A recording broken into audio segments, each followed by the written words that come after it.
Hey, what's going on, everyone? John Casto here. Wednesday evening.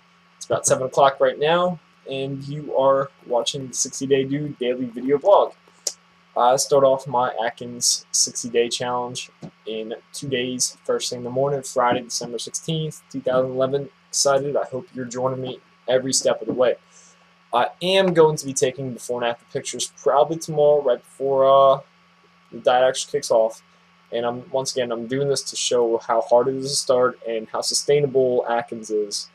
But I figure I might as well show the aesthetic aspect of it and how my body changes. Yesterday I made a post about different types of fats: polyunsaturated, monounsaturated, saturated, and trans fat. And I went a little bit into detail about a frustrating YouTube video I saw. So I want to start with talking about this. It was a young lady who was doing very well in her Atkins diet from an aesthetic and weight standpoint, not so much in health. Now, here she was, started off the video talking about how she lost weight around her cheeks, which is great and expected.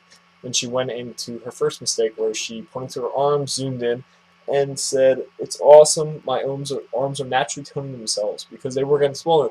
But she's going to soon realize that if she doesn't start adding in some resistance training and healthy eating habits over a long period of time, she's going to have a lot of loose, flabby skin. That is not going to be fun, and that is going to be a huge issue for her to deal with next. And second mistake, which kind of plays off of this, later in the video, I believe it was day 9, she was talking about how she was about to go make some bacon because she was hungry. That right there alone says that she is not educating herself on how to actually utilize Atkins. She is following the basic concept of Atkins: low, no carb, and protein and fat in abundance. And that, my friends, is where people not only screw up, they lose weight, but they screw up because they're not going to stay over a long period of time, and they also give Atkins a bad rep because that is not healthy for you.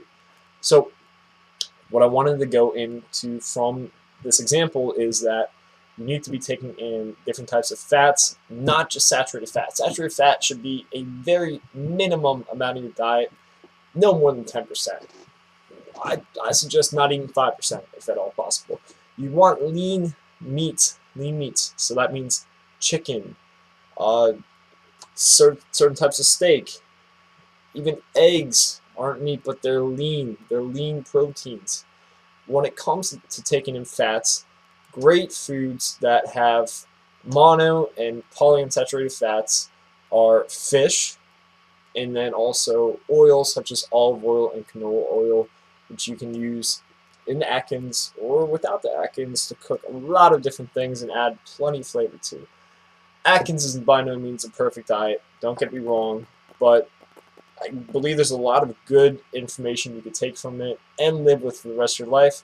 But when there's people that are,